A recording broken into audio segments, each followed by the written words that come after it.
Hey everyone, it's Miss Berry. In this video, we're going to go over section 6.2, which is called the standard normal distribution. All right, so I'm going to share my screen with you and we'll get started. We are using the calculator today, so if you don't have your calculator out, go ahead and pause the video and get your calculator. Okay. Let's see. I think I want to do this one. Okay. All right. Section 6.2 is called the standard normal distribution. Okay, so looking back, we learned in section 6.1 that there are many different normal distributions, and each one of those normal distributions has their own mean and their own standard deviation. But there's only one standard normal distribution. Okay, so there's only one standard normal distribution. And the standard normal distribution has a mean of 0 and a standard deviation of 1. Now, how are you going to be able to tell if they're working with the standard normal or just with a normal distribution? It's going to be by the variable that they use. So if they use the variable z, then you're going to know that that's the standard normal distribution, which means you have a mean of 0 and a standard deviation of 1. All right, so if you see the variable z being used, then you know that that is the standard normal distribution. All right, so we are going to be looking at problems where we have to calculate probability, which is being interpreted or can be interpreted as the area under the curve. So they're going to be 4 different types of problems that we're looking at. All right, so we're looking at area under the normal curve, so that bell curve. All right, so we might be finding the area to the left of a certain value. So 0 is always in the middle. So I'm going to go ahead and put 0 in the middle of all these. And make that one. Okay. All right, so for area to the left, you might be given let's just say you're given a positive z value of 1.25. And you might need to find the area that's to the left of that value. So that would be all the area under the curve to the left of 1.25. You might be finding the area to the right of a certain value. So again, maybe you have the z value 1.25, and maybe you're finding the area to the right. So that's what that would look like. The area in between two values, this is where you have 2 critical z values is what we call them. So let's just do negative 2.1. I'm just making these up. And then we'll do 0.8. All right, so you might be finding the area in between 2 of those z values. All right, so all the area that's under the curve between those 2 numbers. And then you can also find the area in the tails. So let's do same numbers, negative 2.1 and 0.8. So the area in the tails is it's the opposite of the area in between. All right, so the area in the tails is sort of the opposite of the area in between. All right, so those are the 4 types of problems that we're going to see. All right, so here's our first one. Find the probability that z is less than 1.45. All right, so you draw your little normal curve. You draw your little normal curve. You put 0 in the middle. I see that I have the variable z, so I know I'm working with the standard, the standard normal distribution, which means I have a mean of 0 and a standard deviation of 1. That was supposed to be a sigma. All right, so if I'm marking my values, 1.45, that would be to the right of 0 since it's positive, 1.45. I'm going to draw a line straight up from that value. All right, and then it says I'm supposed to be finding the probability that z is less than that number. So I'm going to shade to the left. So everything under the curve to the left of 1.45. So that's all of this. Okay, so I'm going to use my calculator to find this probability or this area. All right, so go ahead and grab your calculator. You're going to go to second vars. Second vars takes you to what we call the distribution list. All right, so let me get that pulled up. Right, there's our calculator. Second vars takes you to the distribution list. It's right up here at the top, normal CDF. Right, so go down to normal CDF, select enter. It's going to ask you for 4 things: lower bound, upper bound, mean, standard deviation. All right, so let's look back at our picture. The lower bound for our shaded area, well, our shaded area goes all the way to the left. All right, so what's way out here if you kept going forever and ever and ever? That would be negative infinity, right? So that would be negative infinity would be the lower bound of my shaded area.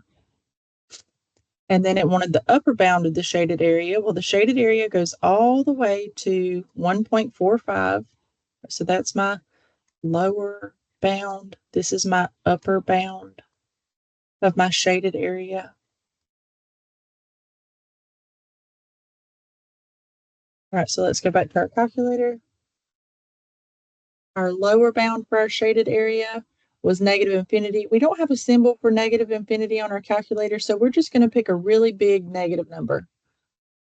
All right, so negative, I don't even know what this is. There's 1, 2, 3. So like a billion, negative a billion.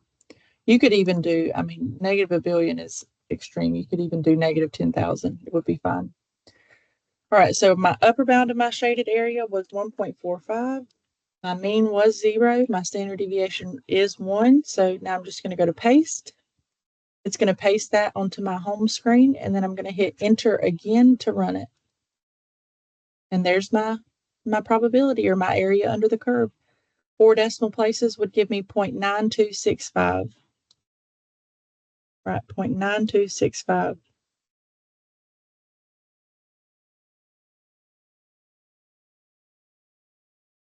All right, so I did, oh,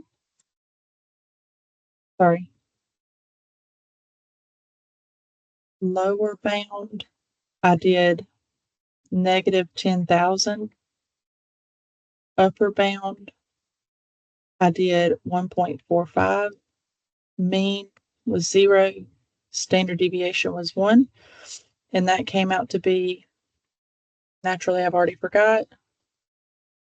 Let's see, 0.9265.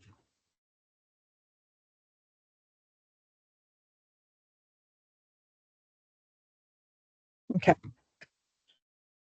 0.9265. All right, so now here's a different type of problem, very similar setup. This one just says, find the probability that Z, so working with the standard normal distribution, that Z is greater than 2.1. All right, so same thing. We start by putting 0 in the middle, mark your number. Positive 2.1 would be over here to the right. Draw your line straight up. We're looking for the probability that Z is greater than 2.1, so that would be to the right. Okay. We know that we're going to need the lower bound, the upper bound. And again, when we're talking about the lower and upper bound, we're talking about of the shaded area. So where does the shaded area start and where does the shaded area end? All right, so for our shaded area over here,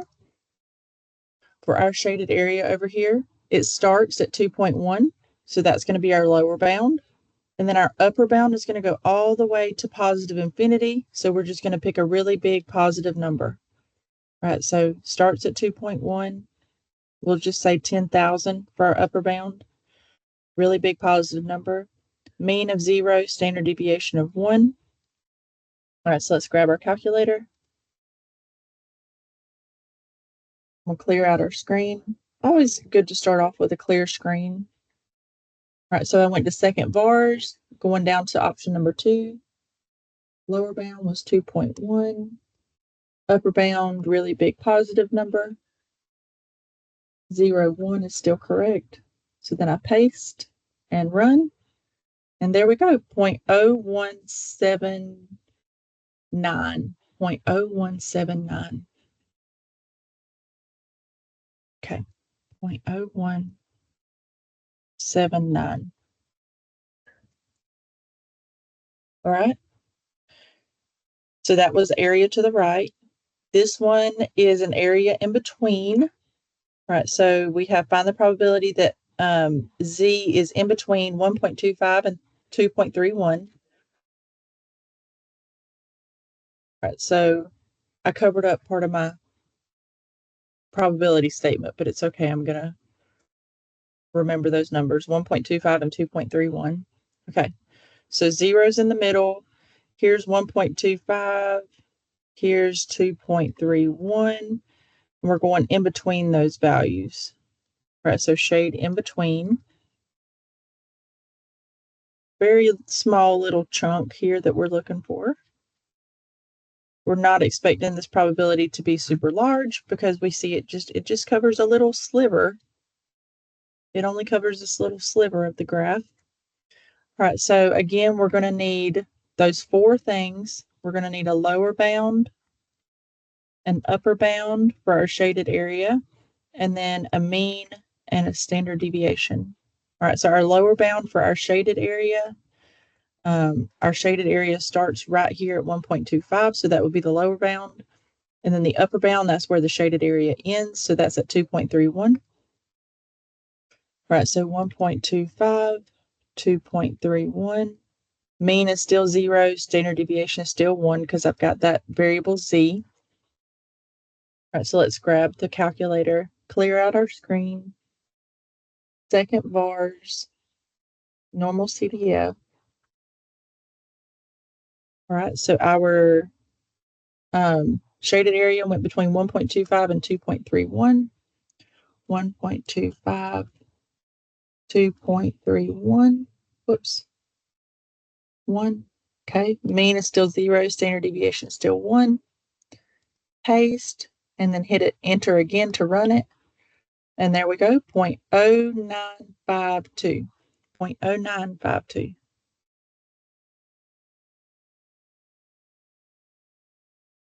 0.0952. All right, so that's the probability that Z is between those two values.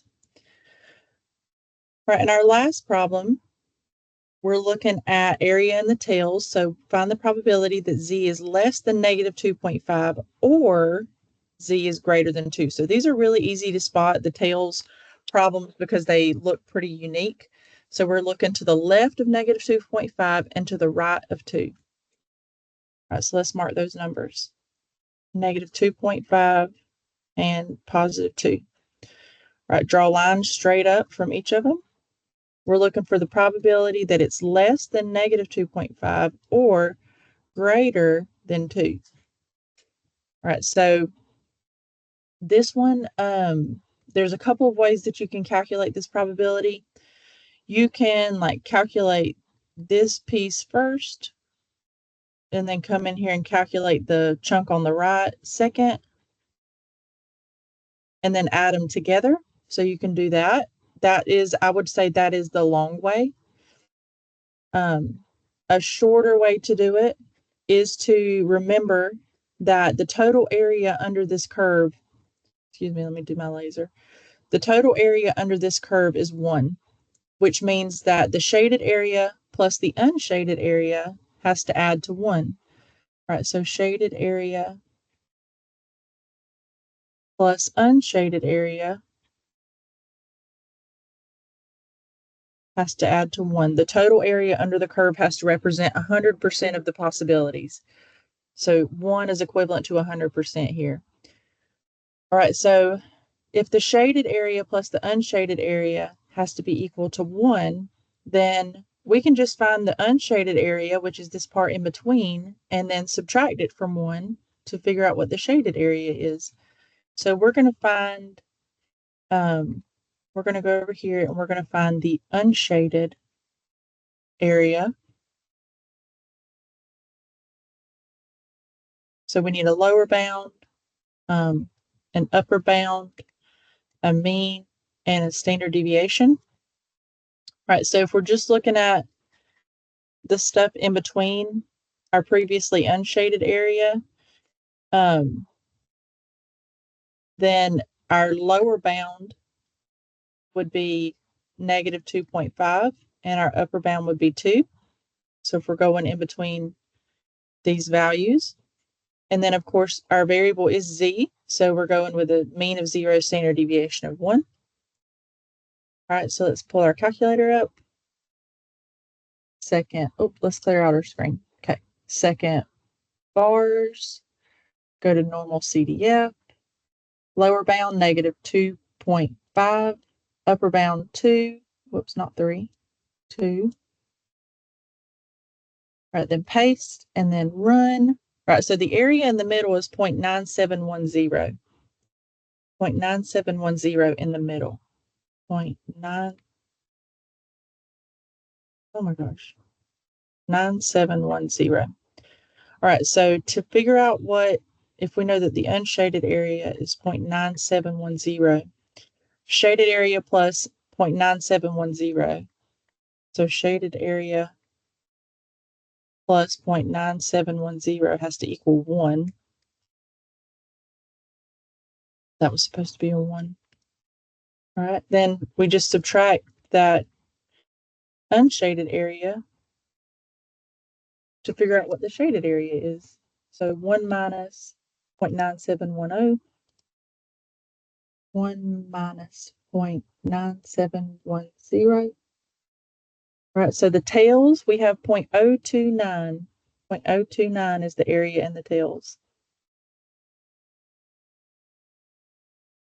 0.029 would be the area in the tails. Okay, that was a quick little video for y'all. Hopefully I didn't go too fast and you were able to keep up. If you have any questions, please let me know. Otherwise, I'll see y'all in the next video. Have a good day.